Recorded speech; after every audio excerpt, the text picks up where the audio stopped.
दुनिया के 7 अजूबों में शामिल ताजमहल, जो उत्तर प्रदेश के आगरा ही नहीं देश की शान है। इसकी खूबसूरती देखते ही बनती है ना? लेकिन इस ताजमहल के पीछे है बहुत सारा प्लास्टिक प्रदूषण। ये कहना है 10 साल के अंतर्राष्ट्रीय पर्यावरण कार्यकर्ता और भारत की ग्रेटा थुनबर्ग कही जाने वाली लिसिप्रिया कंगुजम का। लेकिन देश के पूर्वोत्तर राज्य मणिपुर के इम्फाल में रहने वाली लिसिप्रिया, जिनको पूरी दुनिया जानती है, वहीं भारतीय नेता उनको विदेशी पर्यटक समझ रहे हैं। क्यों? वो तो आपको बताएंगे ही, लेकिन पहले जान लीजिए कि लिसिप्रिया ने आखिर ताजमहल के पीछे की सच्चाई को लेकर लिखा क्या। दरअसल लखनऊ से गुवाहाटी जाते वक्त लिसिप्रिया और उनका परिवार 3 घंटे के लिए आगरा में ताजमहल का दीदार करने आया। इसकी फोटोज खुद लिसिप्रिया ने लगाई। इसके बाद लिसिप्रिया ने ताजमहल के बैकग्राउंड पर खड़े होकर एक तस्वीर सोशल मीडिया पर पोस्ट की, जिसमें ताजमहल के आगे नदी के किनारे प्लास्टिक का कचरा ही कचरा नजर आ रहा है। तस्वीर के साथ लिसिप्रिया ने लिखा, ताजमहल की खूबसूरती के पीछे प्लास्टिक है, ताजमहल की खूबसूरती के पीछे शुक्रिया इंसानों।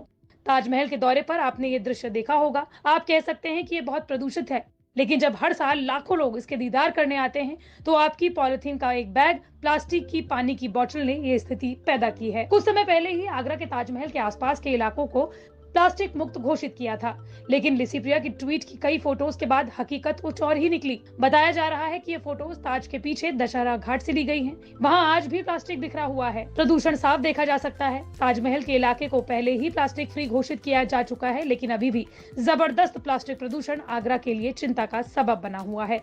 हालांकि ये पोस्ट वायरल होने के बाद प्रशासन और नगर निगम से जवाब तलब किया गया। नगर निगम ने स्पष्टीकरण देते हुए कहा कि उस जगह की रोज सफाई की जाती है। मणिपुर की रहने वाली लिसिप्रिया, जो 6 साल की उम्र से पर्यावरण संरक्षण को लेकर दुनिया भर में मुहिम चला रही हैं, जिन्होंने संसद भवन के सामने 2019 में पर्यावरण परिवर्तन कानून और शिक्षा नीति में पर्यावरण को शामिल करने की मांग को लेकर प्रदर्शन किया था, उन्हें नेता विदेशी बता रहे हैं। समाजवादी पार्टी में IT सेल में काम करने वाले मनीष जगन अग्रवाल का इस वक्त हर कोई मजाक उड़ा रहा है। वजह है लिसिप्रिया पर किया गया उनका ट्वीट।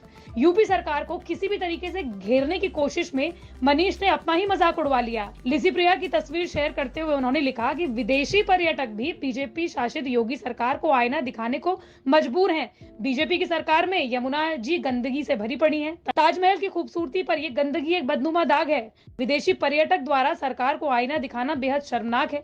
भारत और यूपी की ये छवि बीजेपी सरकार ने बनाई है। एक यूजर ने मनीष के ट्वीट का रिप्लाई देते हुए लिखा, कराली बेइज्जती, ये विदेशी नहीं प्राउड इंडियन है। भारत के पूर्वोत्तर राज्य मणिपुर की लिसिप्रिया कंगुजम दुनिया के सबसे कम उम्र की पर्यावरण कार्यकर्ताओं में से एक है। लिसिप्रिया को साल 2019 में किड्स राइट्स फाउंडेशन की ओर से अंतर्राष्ट्रीय बाल शांति पुरस्कार से सम्मानित किया गया। इसके अलावा उन्हें doctor APJ Abdul Kalam children award और भारत शांति पुरस्कार से नवाजा जा चुका है। बेहद कम उम्र में ही लिसिप्रिया पर्यावरण संरक्षण के लिए मुखर हैं। उन्होंने साल 2019 में स्पेन में आयोजित COP25 जलवायु सम्मेलन को संबोधित किया था और दुनिया भर के नेताओं को जल्द से जल्द जलवायु परिवर्तन के खिलाफ कोई ठोस कदम उठाने की बात कही थी। इतनी कम उम्र में ही इस मुकाम को हासिल कर चुकी लिसिप्रिया कंगुजम आज कई लोगों की प्रेरणा है। ये साबित कर रही हैं कि प्रतिभा कभी उम्र की मोहताज नहीं होती है, लेकिन इसके बावजूद कई नेता ऐसे हैं जो इन्हें विदेशी बता रहे हैं।